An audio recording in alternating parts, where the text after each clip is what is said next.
Sreeja megastar Chiranjeevi గారు అమ్మాయి, అందులోని పెద్దింటి అమ్మాయి. ఆమె ఏమి చెప్పినా నమ్మండి, అర్థం చేసుకోండి అంటూ శ్రీజ కొణిదెల చేసిన వ్యాఖ్యలపై తన భర్త, రెండవ భర్త కళ్యాణ్ దేవ్ రియాక్ట్ అవుతూ రావడం జరిగింది సోషల్ మీడియా వేదిక. అయితే నిన్న శ్రీజ కొణిదెల ఒక వీడియో ఎమోషనల్ అవుతూ సోషల్ మీడియా వేదిక అభిమానులు అందరి ముందు అయితే షేర్ చేసుకుంటూ రావడం జరిగింది. ఆ ఒక్క వీడియో కళ్యాణ్ దేవ్ పైన సోషల్ మీడియాలో చాలా వైరల్ అవుతుందని చెప్పాలి. అయితే మెగాస్టార్ చిరంజీవి గారి కూతురు శ్రీజ కొణిదెల కోసం మనకు ప్రత్యేకమైన పరిచయం అవసరం లేదని చెప్పాలి. అయితే తన రెండవ భర్త కళ్యాణ్ దేవుని పెద్దల అంగీకారంతో ప్రేమించి పెళ్లి చేసుకోవడం జరిగింది. కళ్యాణ్ దేవుతో కూడా కొన్ని వివిధ కారణాల వల్ల అయితే విడిపోవడం జరిగింది శ్రీజ కళ్యాణ్. దానికి గల కారణాలు ఏమిటి అన్నది, విడిపోవడానికి అన్నది ఇప్పటి వరకు కూడా రివీల్ చేయలేదు అఫీషియల్గా. అయితే ఏదేమైనా సరే శ్రీజ కొణిదెల కళ్యాణ్ దేవ్ అయితే దూరంగానే ఉంటున్నారు.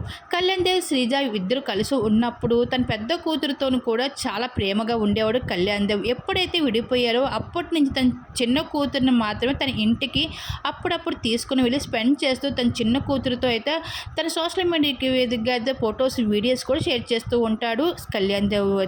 అయితే చాలా రోజుల నుంచి దూరంగా ఉన్న శ్రీజ కొణిదెల అయితే సోషల్ మీడియాకి హఠాత్తుగా సోషల్ మీడియా వేదిక కొన్ని వ్యాఖ్యలు అయితే వ్యక్తపరుచుకుంటూ ఎమోషనల్ అవుతూ రావడం జరిగింది. అవి చూసిన కళ్యాణ్ దేవ్ అయితే రియాక్ట్ అవుతూ తన చిరంజీవి గారి అమ్మాయి, పెద్దంటి అమ్మాయి, ఆమె ఏం చెప్పినా నమ్మండి, అర్థం చేసుకోండి. ఎవరి బాధలు వాళ్ళకే ఉంటాయి, ఎవరి నరకం వాళ్ళకే ఉంటుంది. అది కొన్ని విషయాలు బయటకు చెప్పుకోలేం అంటూ ఈ విషయాలు అన్నిటిపైన అయితే రియాక్ట్ అవుతూ రావడం జరిగింది కళ్యాణ్ దేవ్. ఏదేమైనా సరే శ్రీజ ఫ్యాన్స్ అయితే శ్రీజాది తప్పు లేదు, కళ్యాణ్ దేవ్ తప్పు ఉన్నది అంటున్నారు. కళ్యాణ్ దేవ్ ఫ్యాన్స్ అయితే శ్రీజాది తప్పు ఉంటుంది అని అంటున్నారు. అది మొత్తానికి వీళ్ళిద్దరూ విడిపోవడానికి గల కారణాలు ఏమిటి అన్నది ఇప్పటి వరకు రివీల్ చేయలేదు. కానీ ఇద్దరు కూడా శ్రీజ అలాగే కళ్యాణ్ దేవి విడిపోయి దూరంగానే ఉంటున్నారు. ఎవరి లైఫ్ వాళ్ళు బతుకుతున్నారు. మరి దీని మీద మీరేమనుకుంటున్నారు? మీ అభిప్రాయం తప్పకుండా కామెంట్స్ షేర్ చేసుకోండి.